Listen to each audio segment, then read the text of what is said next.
Hello. I'm Dr. Marsh, director of the Dino Institute, and I hope you enjoyed those quaint exhibits in the old wing. That's how dinosaurs have been presented to the public since the study of fossils began over 150 years ago. Today, that bare bones approach is about to become extinct.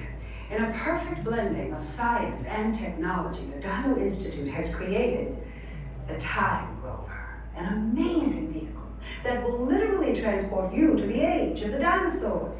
How? That's proprietary.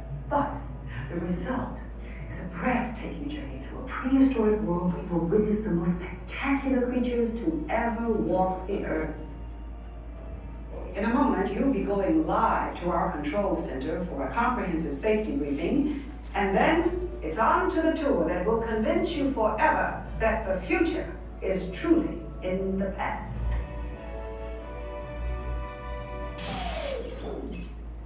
Hello there.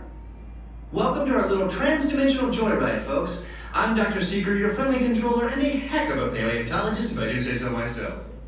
But let's not talk about me, let's talk about you, and how you can help me make history today with the Time Rover. It's like this. If I can bring you back from the Cretaceous period, it stands to reason that I can bring back a live dinosaur with you, and not just any dinosaur.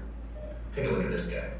He's an Iguanadon, and I'm certain that he is the key to understanding these magnificent creatures. I tagged him with a locator during an unauthorized field trip. Otherwise, I'd be traveling with you.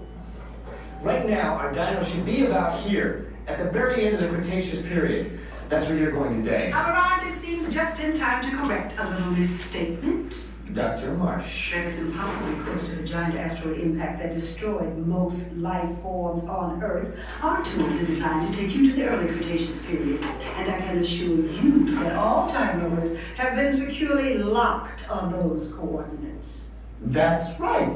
See? Securely locked. Access denied. Continue. Of course. We were just talking about seatbelts. Plug them in, use them. It can get kind of choppy out there, so keep your hands and arms inside the vehicle at all times. Flash photography? I wouldn't. It alters the homing signal, and that's not good. Oh, and one more thing.